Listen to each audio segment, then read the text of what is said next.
Welcome to the 5-Pack, where we talk about the 5 things that matter, 5 things that will matter, and a daily pack rip. Here is your host, Kyle Elfrink. Welcome in on a Tuesday, Better Sports Network. Kyle Elfrink with you. It is indeed the 5-Pack, where we tell you 5 things that matter, 5 things that will matter, and we open up a pack of cards, an old pack of cards. Today's pack of cards is a pack that we have never opened up on the show before, ever. 1990 Score Football. Now, if you were alive and collecting back in this day, this is not the much more sought after 1989 Score Football. This is the next year, 1990. I think 89 Score Football, which had a Deion Sanders rookie card, a Barry Sanders rookie card, Derek Thomas was in that set. It was a loaded set. It's hugely valuable. I think it was so successful in 1989. That was the first year that Score produced football cards that they said, let's go crazy in 1990.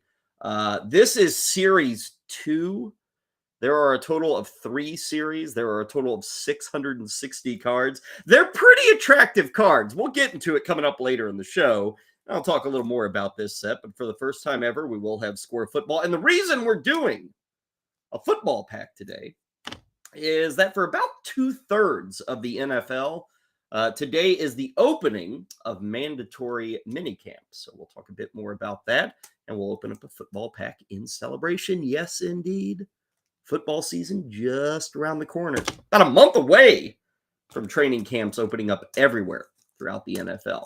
We do have a bit of football today, but we got a lot of hoops. We got some hockey. We got some soccer. We got some baseball. We cover it all right here at the 5-Pack. Better Sports Network, 12 to 1. Each and every day is where you can find us.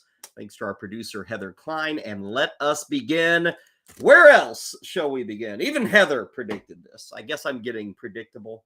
Nah, not really. It was the NBA Finals last night, and we have a champion. Now, I'm not going to lie to you, even if you missed this game last night. I'm not going to tell you missed a whole lot. I got to watch pretty well the entire third and fourth quarter. A little bit of the first half, but I made sure to watch the last couple of quarters. And it wasn't a beautiful NBA game. A lot of my buddies were complaining on a text chain that it was, frankly, kind of ugly. And why do people watch this? Not me. Not me. I enjoyed it. It wasn't a thing of beauty. But you know what? If you're a Denver Nuggets fan, it was a knockout of a game. You loved the game because you got your first ever NBA title. Nuggets taking care of business against the Heat, 94-89. They win the series in 5 games, and there's probably only one place to start.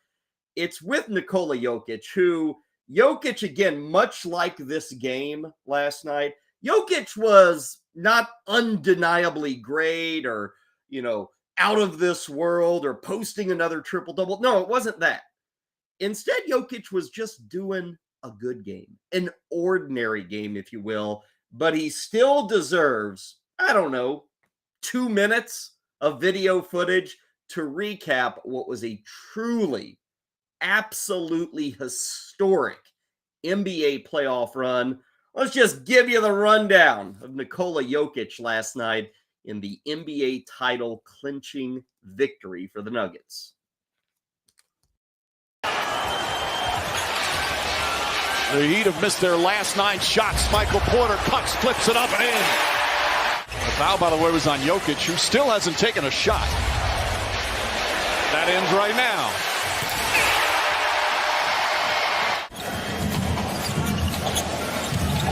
Christian Brown in the game, the rookie for the Nuggets. Jokic, nice feed, and Green banks it home. Adebayo guarding Jokic. Jokic backing in, double team. Gets up the shot, pulls his way through the double team and scores. Lowry down. Lowry and Jokic play catch. Vincent on him, Adebayo lurking. Ball poked away, Jokic gets it back, puts it up and in, and a foul. The Heat are just 5 for 18 from 3, but it seems like they're red hot compared to Denver. Jokic backs in and easily scores. and more putting Jokic in the pick and roll action if you're the Heat. Caldwell Pope, the rebound off the missed free throw. Murray, off the glass, won't go. Tipped in by Jokic. Struggling to make our free throws. But right now, the story of the game is the offensive rebounding. They've got 15 second chance points. That was our best quarter. Martin, the rebound. Throws it ahead to Butler. Stolen by Gordon.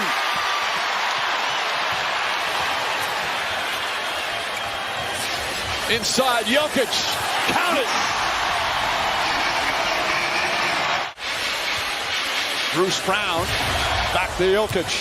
Spins against Adebayo. Tough shot falling away. Still knocks it down. Murray to Gordon. Caldwell Pope finds Jokic. Jokic in the paint. Drops it in. He's got 26. It's a 7-point lead. Murray pulls back. Finds Jokic. Martin on him. Jokic drives down a lane. Layup is good. Nuggets back up by 1. And that would give them the lead that mattered. That layup by Jokic there to put the Nuggets ahead late in the fourth quarter. We were tight at the end. Miami with the ball and a chance to tie it, win it, force it to OT. Here's what went down.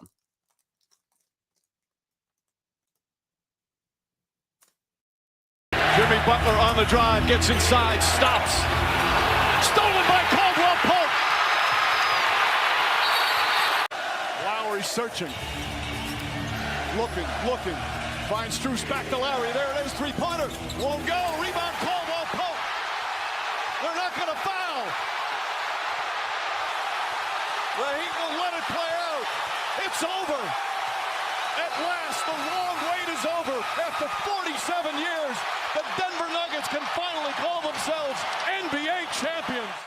Bedlam in Denver. Congratulations to the Nuggets on that win. The NBA on ABC providing the footage there. You know, back to Jokic. Last night it was 28 points, 16 rebounds, only 4 assists. For this playoff, Nikola Jokic, 30 points, 14 rebounds, and 7 assists. Those were his averages. Let me say that again. Average in the postseason, over 30, over 14, and 7 assists. Crazy. How crazy? Saw this factoid courtesy of ESPN. Nikola Jokic is the first player in NBA playoff history ever to lead the playoffs in all 3 of those categories. Points per game, boards per game, assists per game. Nobody's ever done it. Not your Jordan, not your LeBron, not your Nowitzki, not your Kareem, not your Wilt Chamberlain, not your Bird, not your Magic. Nikola Jokic, first ever. Incredible. He's 28 years old. Jamal Murray, 26-year-old. Michael Porter Jr., I think he's like 25. Aaron Gordon's young. They're already speaking dynasty as everyone is what. Whoever wins the title in whatever sport automatically is like, oh, they're going to do it again next season, right? Like that happens every second after that final whistle sounds. It happened last night in Denver, and I get it. You know, the future always looks bright when it's at its brightest. You're like, this is good, but it could be better. Let's hear just a bit in the post game from Nikola Jokic, who had a great quote about his excitement when winning the title, and also the head coach, Michael Malone, who throughout this postseason, I don't know about you, but we played a lot of Mike Malone here on the show. And I always thought he was somebody who gave great answers, insightful answers, cared about the questions. Here's both those guys, Jokic and Malone, last night talking after the victory by the Nuggets. You are an NBA champion, Nikola. How does that feel? It's good. It's good. The job is done. We can go home now. Congratulations, Mike. You know, Pat Riley said something many years ago. I used to have it up on my board when I was a head coach in Sacramento, and it talked about the evolution in this game and how you go from a nobody to an upstart, and you go an upstart to a winner, and a winner to a contender, and a contender to a champion. And the last step is after you're a champion is to be a dynasty. So we're not satisfied. We accomplished something this franchise has never done before, but we have a lot of young, talented players in that locker room, And I think we just showed through 16 playoff wins what we're capable of on the biggest stage in the world. And the best part about it is the people I just did that with. I mean, I love those guys. I love my coaches. Stan and Josh Kroenke are incredible owners. Their support, their continued belief. Calvin Booth, first year as a GM. And I just have to say on a personal note, a huge thank you to my mother and father. You know, I just spoke to them, let them know how much they're a part of this. Their love and support all along has meant the world to me. My beautiful wife, Jocelyn, my two daughters, Caitlin and Bridget. I'm a really blessed person, and I'm really enjoying this moment. So don't screw it up by asking a stupid question. Fantastic finish there. Don't ask the stupid question as he grabs his giant Mick Ultra and takes a swill, a victory swill for Mike Malone. Congratulations to the Nuggets. Don't want to forget about how impressive this Heat run actually was. They were almost out in the play-in game. They were trailing going into the fourth quarter of their play-in game. They made it all the way to the NBA Finals. And Jimmy Butler, I know last night was kind of ugly, had that big mistake, the big turnover we saw there. He still had a very, very impressive playoff run. Same for the Heat as well.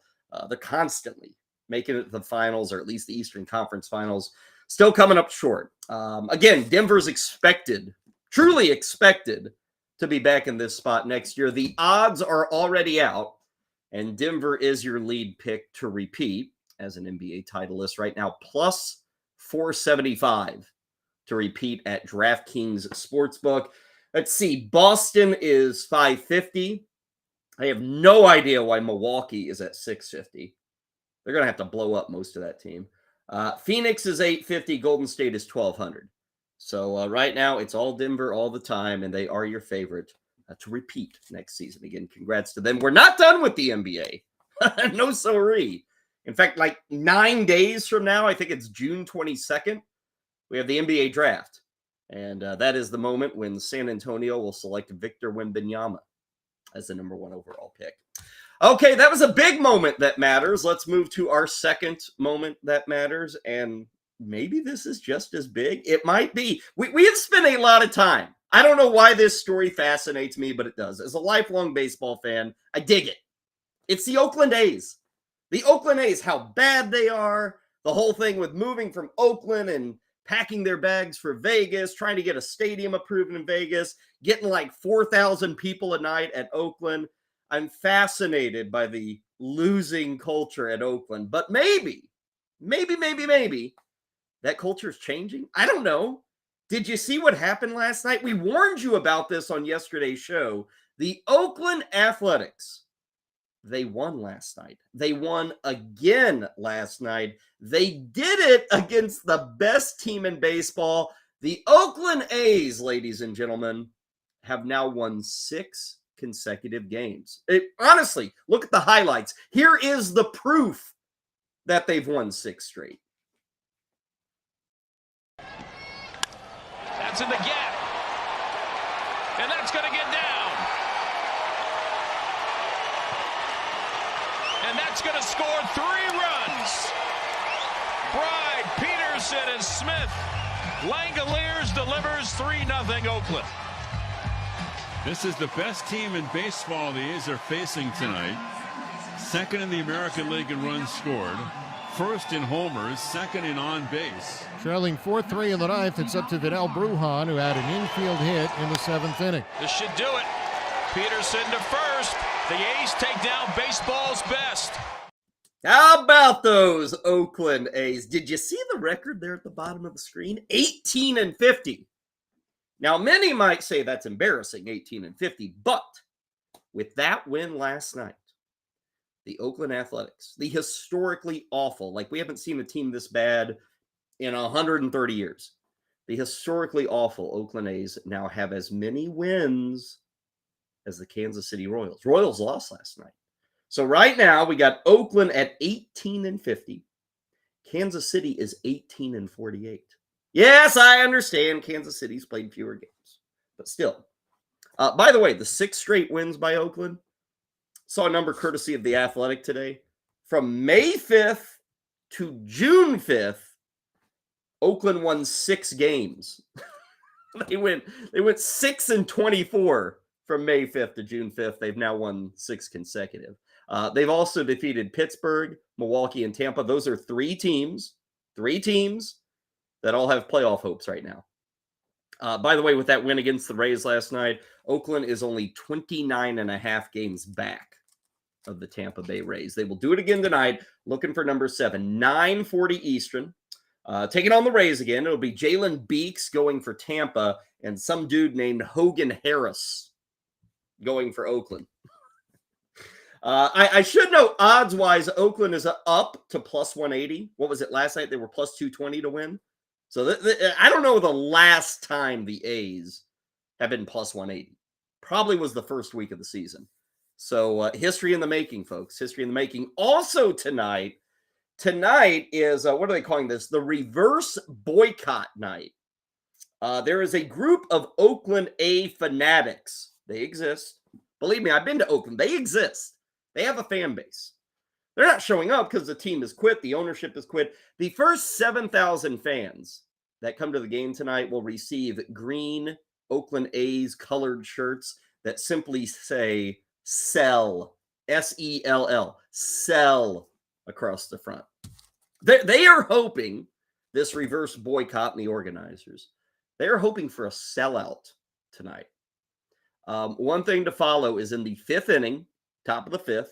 Of course, Tampa will be batting. The plan is for everyone in attendance to stand up and to be silent for the entire at-bat, to not make a sound in a major league stadium that hopefully will have well over 40,000 fans in the stands. You might ask why the 5th inning. The A's have been in Oakland for 55 years. So they said, we'll make a statement come the 5th inning. So that's something to watch tonight.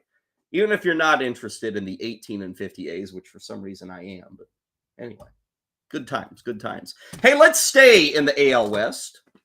But let's talk about 2 teams who are more competitive. Yes, I realize the A's aren't as competitive. Big series in Texas to start the week. The Rangers, who are playing great baseball, first place in the AL West, taking on the LA Angels. Our third sports item that matters today is the great Shohei Ohtani. Let's take a look at last night in Arlington. They cover it. It's this one well, left center field, pretty deep. This one's going to go a long way. The game is tied. Shohei Ohtani covered it all right. It's his 19th home run, and it's 5-5 in the 7th. Exit velocity of 114.1, 459, and he set him up perfectly on that one. Wow, the exact same spot. And Ohtani with a drive, left field, hit well. This ball is deep. Jankowski's back, and it's gone! Shohei has given the Angels the lead. A 2-run opposite field homer. He starts the 12th with home run number 20. Best player in the world right now. Not even close. Shohei Ohtani. Wow, the other way. Against the lefty. Second home run of the game. Showtime. You know, it kind of comes off as like home team hyperbole when the guy in the booth goes, "Oh, the best player in the world, no doubt." But you know, it's not with Shohei Ohtani. Game-tying home run last night, game-winning home run last night. Angels topped the Rangers, gaining another game on not only the Rangers, but also the Astros, as well as the wild card race. For once, the Angels with Trout and Ohtani are playing good baseball. They have a shot at the postseason. He now leads baseball with 20 home runs. Check out the latest MVP odds over at DraftKings. Shohei Ohtani is running away with the AL MVP. Right now, he is listed at minus 195. Aaron Judge, who's currently on the IL, Aaron Judge is number 2, and his odds are plus 1,000. Now, I'm not going to sit here and tell you who to put your money with or if there'll be an upset, but minus 195 tells you which way the public and the smart, the wise guys are leaning. Minus 195 is unheard of. And honestly, Ohtani, who's been a hell of a hitter since he showed up stateside, he is in the midst of his best season yet as a hitter. I mean, he is hitting 290, getting on base at a 360 clip. His slug is almost 600. We mentioned the 20 home runs. He's got 50 RBIs, 42 runs, and 9 stolen bases. Like, there is nowhere else to go with your vote in the American League MVP. I get it. Now, the pitching side, we should note, has not been all that good. It's kind of crazy when you look at his pitching line. And, hey, we hold him to a high standard. You know, we hold him to a Babe Ruth standard. But Shohei Ohtani is hitting a ton of batters with pitches. He has the most wild pitches in baseball. He's given up a ton of home runs. And his season's not been bad. Don't get me wrong, he's fine. But his hitting is out of the world, and the pitching has come back just a bit. Now, that being said, with the pitching, Ohtani in like the last 5 days has kind of admitted he's a little worn down. So it does sound like the Angels are going to move back to something they did in the 2 previous years of, in effect, having a 6-man rotation and giving Ohtani extra rest between starts, because he has admitted he has had some fatigue. And I just ran through the wild pitches, the hit batters, the home runs allowed. Those are not things we've seen from Shohei Ohtani, but they're certainly coming home to roost this season. LA now 37-31. In fact, 5.5 back of Texas. They are 1 game out of the wild card tonight. They will take on the Rangers again, 8:05 for that first pitch. Moving down, I don't know, 2, 3, 4 levels, if you want to include minor league baseball. Let's go to a little college baseball for item number 4. I told you on yesterday's show that we had 2 big games taking place in college baseball on Monday because we had 2 spots left in the College World Series. Well, congratulations to the Tennessee Volunteers. They were team number 7 that will be playing in Omaha beginning this weekend. And team number 8 is set to now be the Stanford Cardinal, who got a, how should I put it? Is it fair to call a win a fluke win? Yeah, I'm going to call it a fluke win. Let me set the stage. Winner advances to Omaha. Stanford against Texas. Okay? Bottom of the 9th inning, a 6-6 game. Stanford's got a couple of runners on, but there are 2 outs. 6-6 game, bottom of the 9th, 2 outs, looking like extra innings. Remember, the winner goes to Omaha, makes it to the College World Series. Here is the moment that put the Stanford Cardinal in to the College World Series.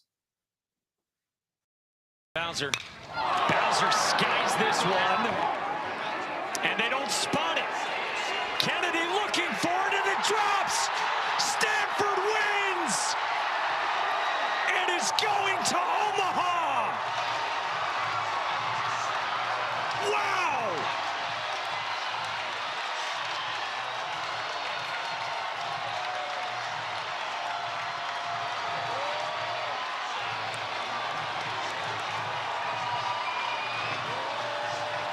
In the twilight sky.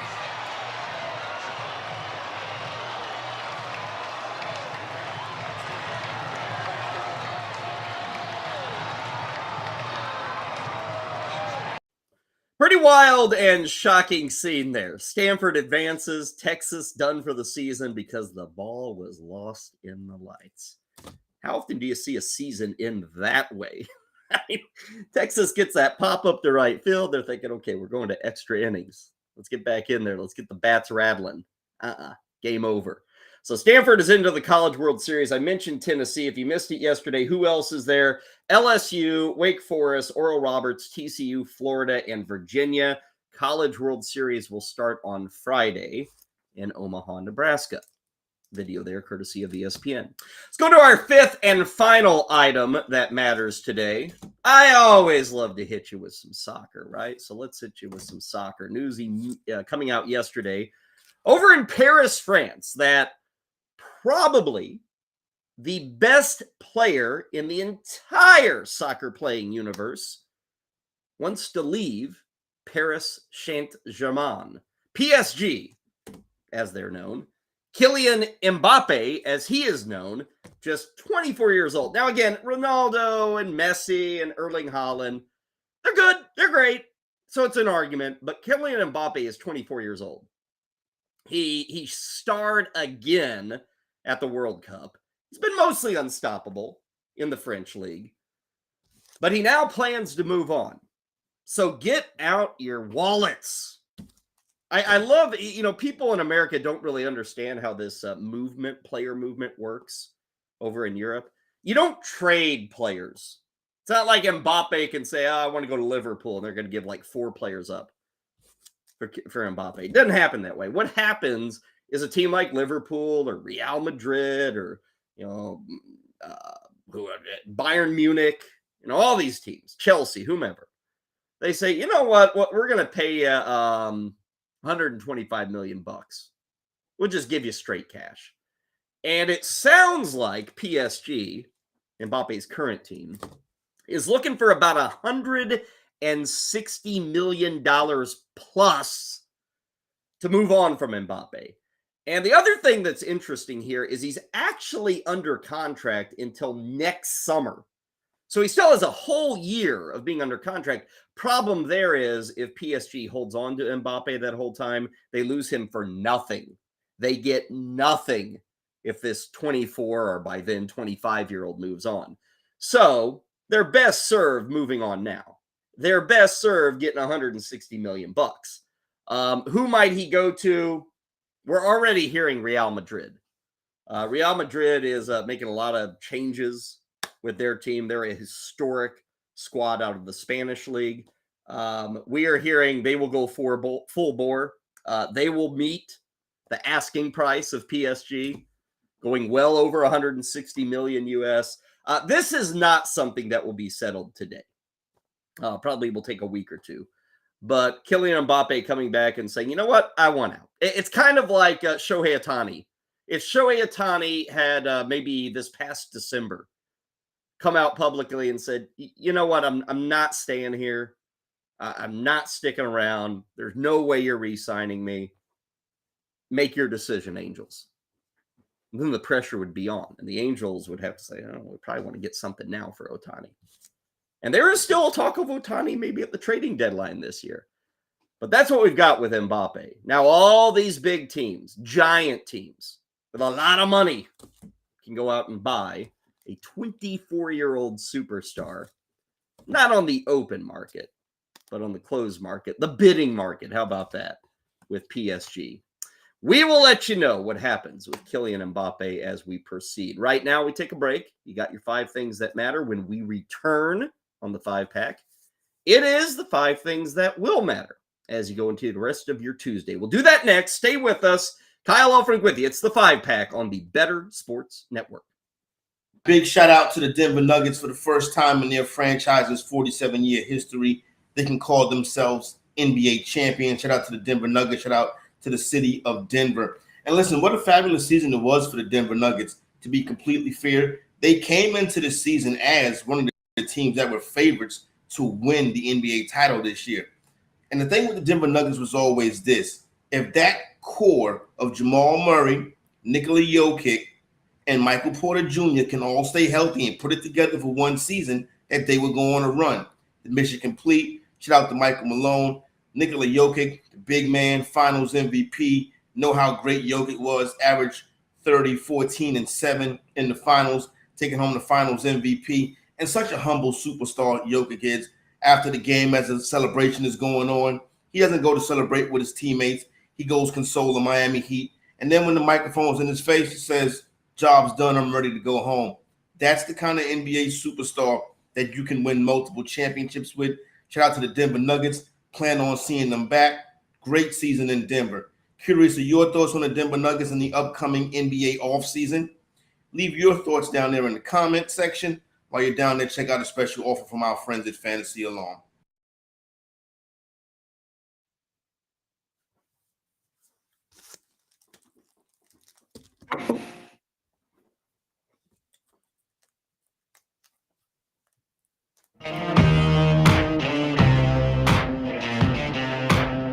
Welcome back to the 5-pack. Next up, the 5 things that will matter. Here's Kyle Elfrink.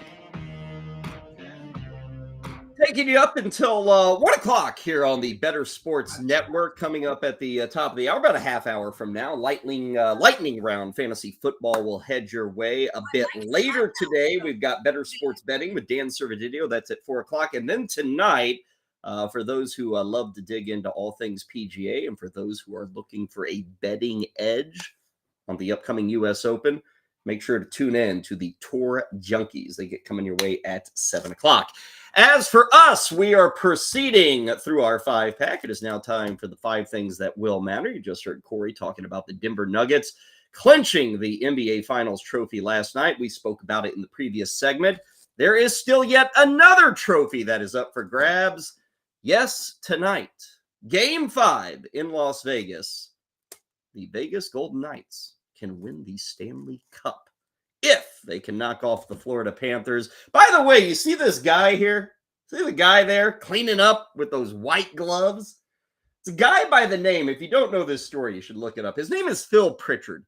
Phil Pritchard lives with the Stanley Cup. Like, really lives with it. Travels all over the world with it.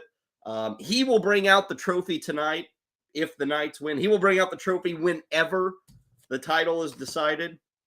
He is the man who travels all over the country. He is the man who, when the players get their single day to celebrate with family and friends, whomever, over the next month or two, Phil Pritchard, that guy, he travels with the cup. He keeps it safe. So it's still in his hands. But tonight, it may move into other hands. It may move into the hands of the Vegas Golden Knights, who, if they win, they would become the fastest expansion team to ever win the Stanley Cup title. They would win it in year number 6. The current record holder is the Philadelphia Flyers, who won it in their 7th season of existence. Now, Vegas is a heavy favorite tonight. According to the money line, minus 170 for them to finish off the Florida Panthers tonight. They're up 3-1 as we get set for Game 5. Bruce Cassidy, we've heard a lot from him over the previous month or so. Let's hear from him again as he kind of previews the expectations and the crowd and the excitement, everything going in to this Game 5 tonight in Vegas. We're aware of what's at stake and how big a game this is for guys as individuals, but the organization, the city, all those things. But it's what we play for, so we're ready for it. We've just played Florida 4 times, so we have a feel for, every team changes a little thing. They don't change your whole game. We know what we're up against and how we need to play to win. So I think that part, once the puck drops, is fine, as long as you can get there to the puck drop, or your mind is where it's supposed to be and not on all the other things that go along with it, right? So, and sometimes that's maturity, and I like that about our group. They've been there. Some of them missed once. A number of them have gotten it. And there's a small group of guys, it's their first time. So the first time guys, I'd be a little more, they may be a little more anxious or nervous. So we'll have to make sure we're communicating with them or getting to them to make sure they're in a good place. But that's what the older guys in the room have done all year. 8 o'clock tonight, TNT with the coverage of Game 5. Mentioned that Vegas is a fairly significant favorite here, minus 170. If you are a risky sort, you can get the Florida Panthers to come all the way back from a 3-1 deficit. Right now, the odds sitting there plus 850. You might remember, I guess it was about a week and a half ago when this series was about to begin, we ran through the Conn Smythe odds. That is the award MVP of the playoffs. At that point, let's see, Bobrovsky was number 1. Matthew Tkachuk was number 2. Jack Eichel was number 3. Aiden Hill was number 4. I run through what the odds were at the start of this series because right now, Jonathan Marchessault is like guaranteed to be the Conn Smythe winner.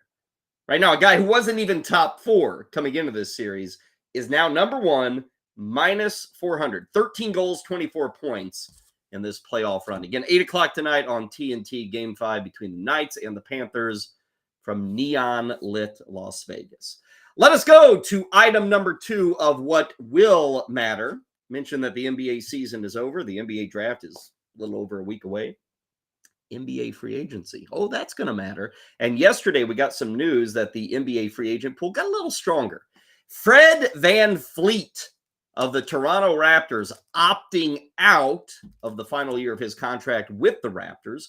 He was set to make about $23 million. He immediately becomes probably one of the top 2 or 3 NBA free agents this offseason. You can make a case Kyrie Irving, who's 31, James Harden, who is 33. VanVleet is younger than both those guys at 29 years old, and he actually comes with a lot less baggage than those guys. We are probably expecting VanVleet to get like 30, 35 million per season. So he's going to do well for himself.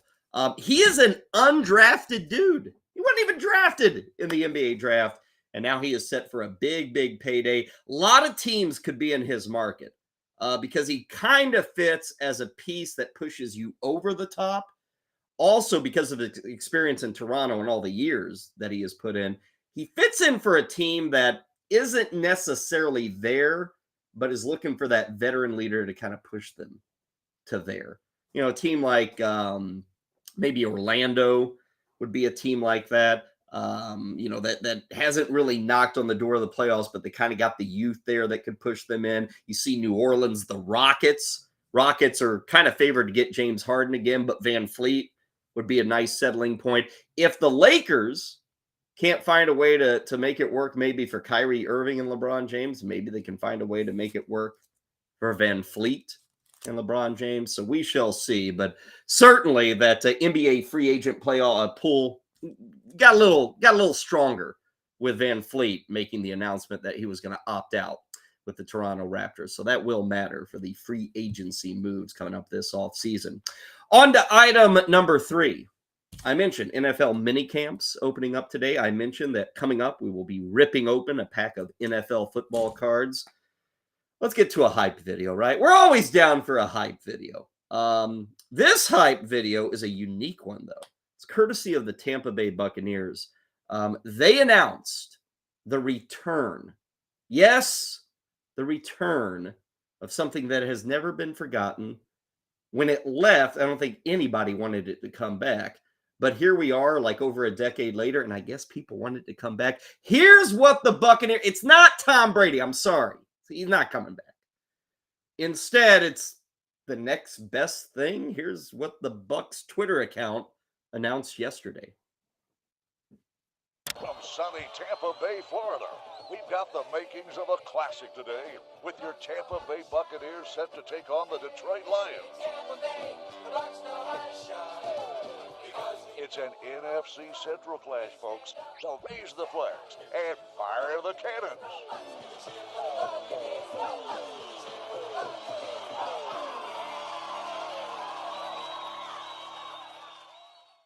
Ah, yeah, that guy, the Tangerine Pirate, he's coming back. He's coming back in mid-October this year. The creamsicle Buccaneer uniforms are back in our lives. We have not seen the 1970s and 80s, even 90s Tampa Bay Buccaneer uniforms since way back in 2012. I didn't even know we needed to see them again, but guess what? They're coming back. The creamsicles are back, which it's appropriate. I expect the Buccaneers to be horrendous this year. The Buccaneers, in my estimation, are going to be lucky to win 5 games. That's where I stand on it. So why not bring back these dastardly uniforms from a dastardly period of time in Tampa Bay? So they're coming back. Tampa Bay against Detroit. Look at those unis. Ugh. I don't know. Now they're cool, right? Everybody loves ugly stuff. But anyway, hey, that wasn't the only, memorabilia or paraphernalia announcement yesterday. Tampa Bay bringing back the 70s and 80s look. The Cleveland Browns, who you probably think, oh my God, it's the most boring emblem in sports, and you're right. But they have secondary and tertiary emblems. They had a fan vote to create their new dog emblem. This won't be going on the helmets because they're the Browns. They keep that old ugly orange helmet. But they do have a secondary emblem, the dog emblem.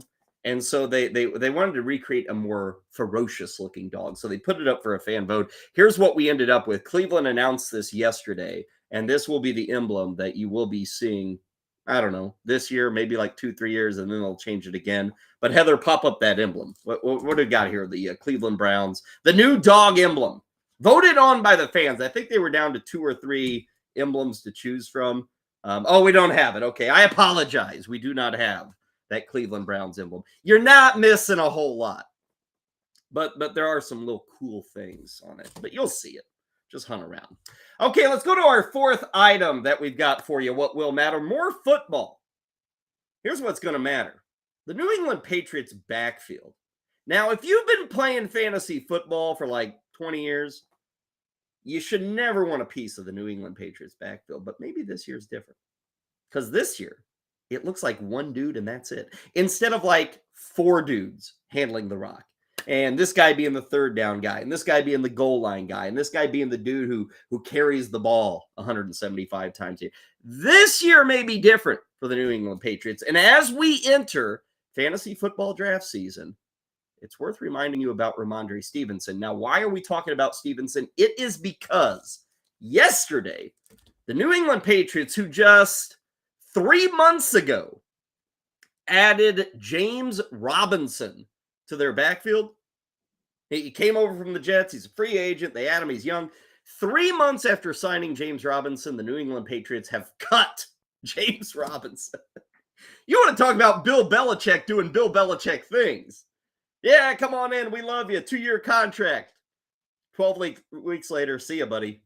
Right before, well, not right before, a month before training camps begin. By the way, for those who are thinking, oh, they're moving on from Robinson because DeAndre Hopkins is out. Now, Hopkins may end up in New England, but this particular move of cutting James Robinson doesn't really impact the bottom line in terms of trying to get DeAndre Hopkins, because you always think, oh, we cut guys, we save money. James Robinson was only guaranteed like $150,000. That's it. So that's really all the Patriots are saving here. I don't know if that's going to change their opportunity of getting DeAndre Hopkins. But again, we're talking about what will matter. What matters here is Ramondre Stevenson, who last season, Ramondre Stevenson was a stud. Over 1,000 yards rushing, nearly 70 catches, and the dude got almost 280 touches. You should care about Ramondre Stevenson this year. Because you look at that backfield, and I'm not going to say, hey, Bill Belichick doesn't have another sneaky move up his sleeve. But the guys behind Stevenson, they're less than James Robinson. So maybe, maybe, Bill Belichick is finally going to flip the switch, do things a little differently. Stevenson's going to be an RB1, at least on draft day. You know, as we get into fantasy football draft season here in about a month, July, August, into September, Stevenson's probably a back-end RB1.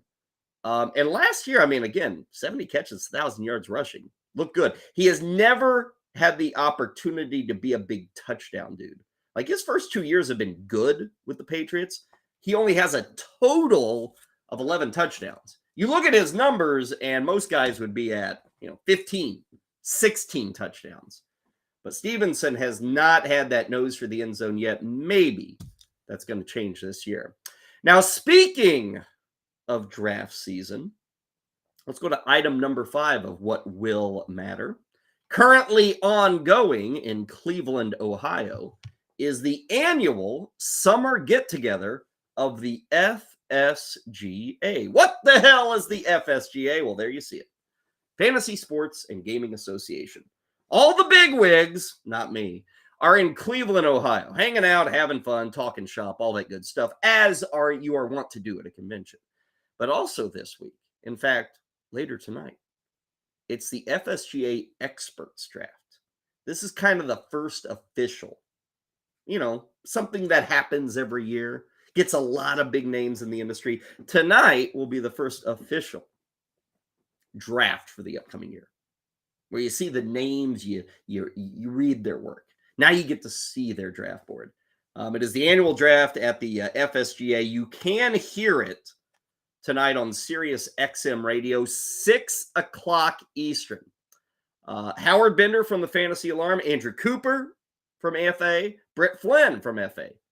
They're going to be covering the draft. And again, you can catch it on SiriusXM Fantasy Sports Radio. Also, you can follow all the excitement of the draft, pictures, videos, FSGA, all that stuff. At Better Network is where you can go on Twitter. Also at Fantasy Alarm. So if you're looking for that first look at the upcoming fantasy season, tune in tonight. SiriusXM Fantasy Sports Radio, our very own Howard Bender, Brett Flynn, Andrew Cooper. They will have you covered there. Also, Fantasy Alarm is teaming up with SiriusXM for a 3-month free trial. Just go to SiriusXM.us/fantasyalarm2023.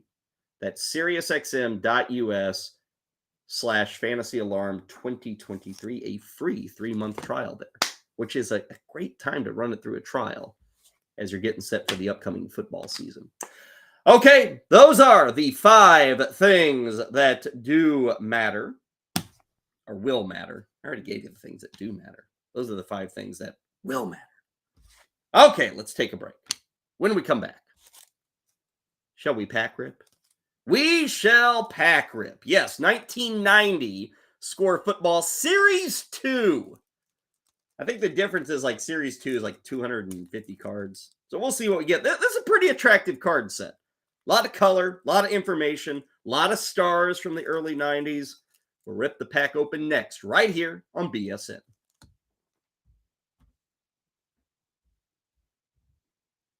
Dameon Pierce has been one of the most talked about running backs post-draft, since the Houston Texans really didn't bring in any competition, but should you expect him to perform the same way he did last year? Pump the brakes a little bit on that. As good as Pierce was in breaking tackles and creating yards after contact last year, he was severely lacking in pass protection, ranking 124th. The Texans also brought in Devin Singletary. I expect much more of a committee approach. At an ADP of 67.6, I'm steering clear of Dameon Pierce.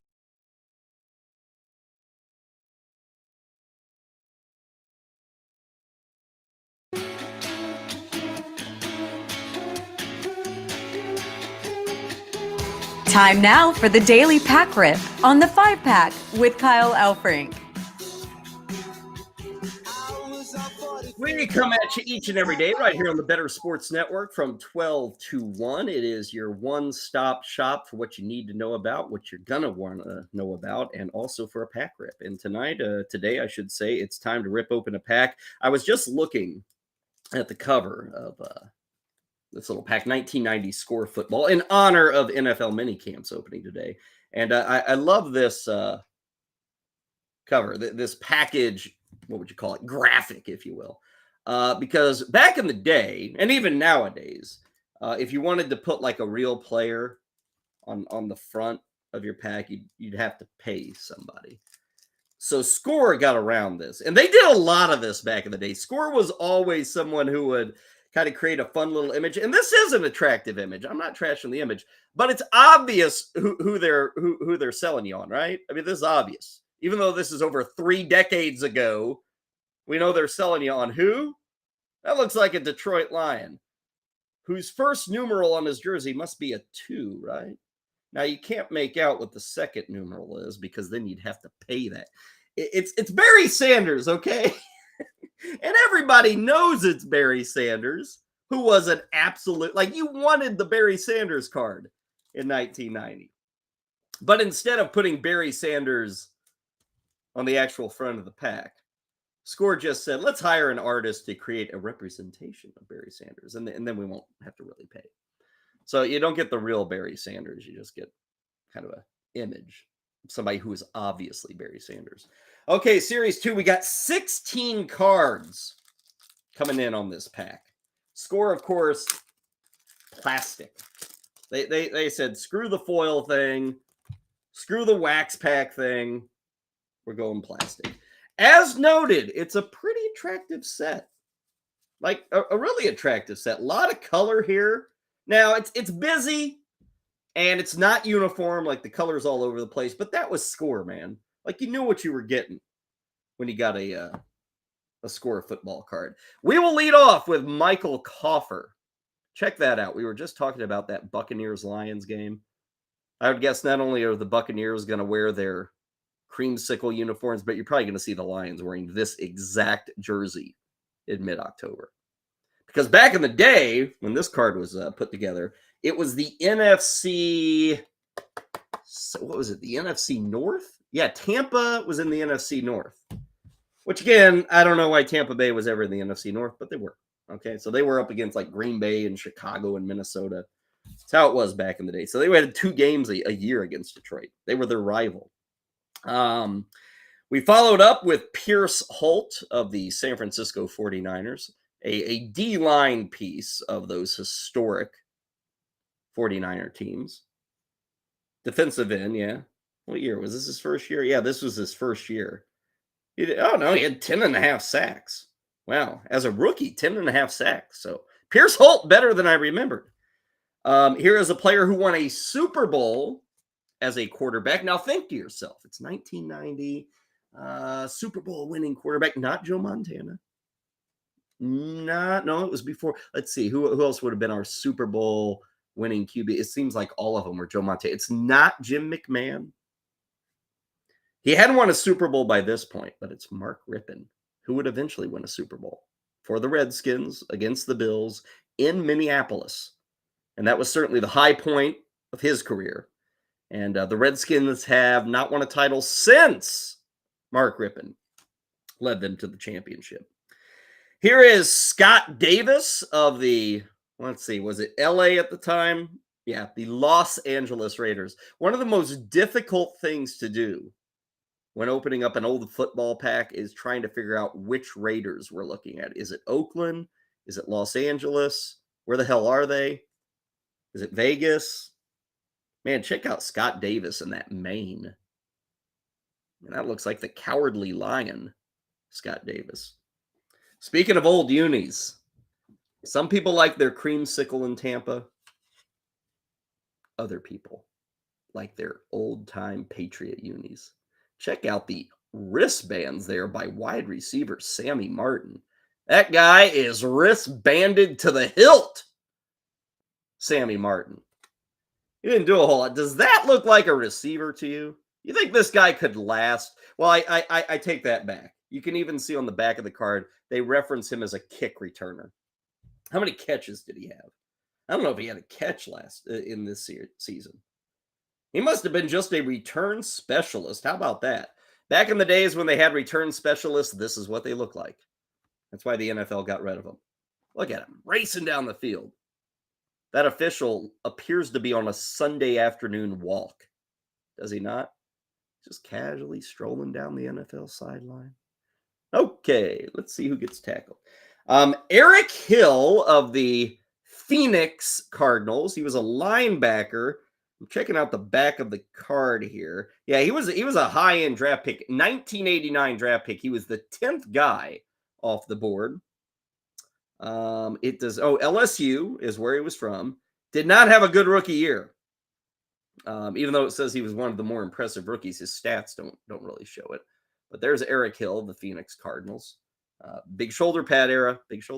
Wow, speaking of big shoulder pad era, Hall of Famer Ted Hendricks. Now that's when football players were football players. Big guy Ted Hendricks. He was called the Mad Stork because of his gangly frame, 6'7", 235, and all-out style of play. Check this stat out. If you remember nothing else from today with this edition of the 5 pick, just remember this. Ted Hendricks, a linebacker in the 70s, back when guys killed each other on the football field. Ted Hendricks never missed a single game in 15 years of football. And got into the Hall of Fame. Belongs in the Hall of Fame just for that record, I think. Now, here's something that Score was noticed for throughout their tenure as a football pack producer. They had insert sets. Now, they were not flashy, gold chrome-plated insert sets. They were more like this. Rocket Man, Art Monk. Now, no offense to Art Monk, but even as a child, when I watched football, I never thought of Art Monk as a Rocket Man. But they had a Rocket Man insert. I guess this would be the fastest wide receivers or whatever in the NFL. They do have a quote from Giants cornerback Mark Collins, so maybe this quote will win me over. Art is big. He's quick, and he has caught almost 700 passes in his career with the Redskins. So it pretty much goes without saying that he's pretty tough to cover for anyone. That does not mean he's a rocket man. It means he's good, but not a rocket man. All-Pro LT, Lawrence Taylor. That is a All-Pro card. This is not the regular Lawrence Taylor. Oh, man, check out the back. See, this is what we don't get anymore with the All-Pro game or the Pro Bowl, whatever the hell they're calling it, being a Vegas junkathon. We don't get Lawrence Taylor wearing a lei in Hawaii. Come on, LT, my man. Brian Hinkle of the Pittsburgh Steelers. Looks like a Steelers from the 70s. But no, that's Brian Hinkle, who was okay, I would say at best. Man, he looked like a linebacker from the 70s. Wow. Look at that. Ted Nugent making tackles for the Steelers. Mike Ken, pretty good offensive lineman for the Atlanta Falcons. We're getting a lot of old unis here, right? Now, these old unis are now kind of cool. I don't know about that Lions one, but the Patriots one is. We were talking about the Bucks earlier. This Falcons jersey, on occasion, gets showcased by the franchise today. Oh, that's a great one. Joe Prokop. Now, you might say, who the hell is Joe Prokop? He is a punter for the New York Jets. Joe Prokop. It may be Prokop. I don't know. Look at that. Man, punter helmets. Don't you miss those things? Punter helmets. 1990 rookie, the number one pick in 1990. I got his card here.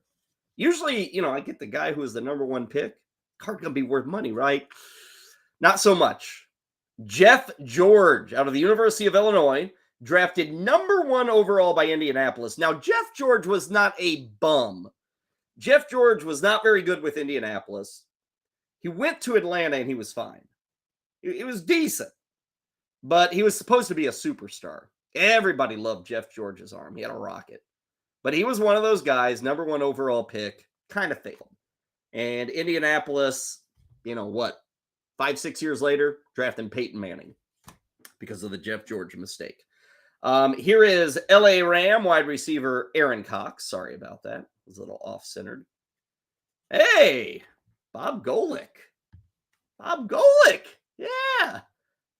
Well, wasn't he the was he like the what they call those guys? The RA? Is that what they called him in college? He was the RA on Saved by the Bell, the college years. I think that's right, Bob Golick.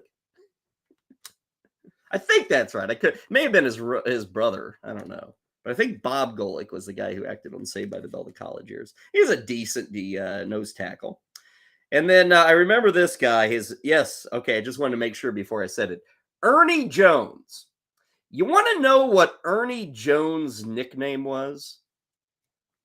Ernie Jones, wide receiver, and Ernie Jones was nothing special.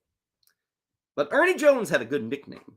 Now think to yourself, late 80s, early 90s, Ernie Jones, he went to the University of Indiana. You're right. Ernie Indiana Jones. I do recall that. Ernie Indiana Jones. That might have been a Chris Berman nickname. Back when you could deal with Chris Berman. So there you go, 1990 score. I love this pack. Like I said, a lot of color, a lot of distraction, but great looking cards. Backs, fronts. We got to get more of these. That'll do it for today's 5-pack. Our thanks to Heather Klein. We'll be back tomorrow, another pack. 5 more things that matter, 5 more things that will matter. It's every day, 12 Eastern, right here on the Better Sports Network.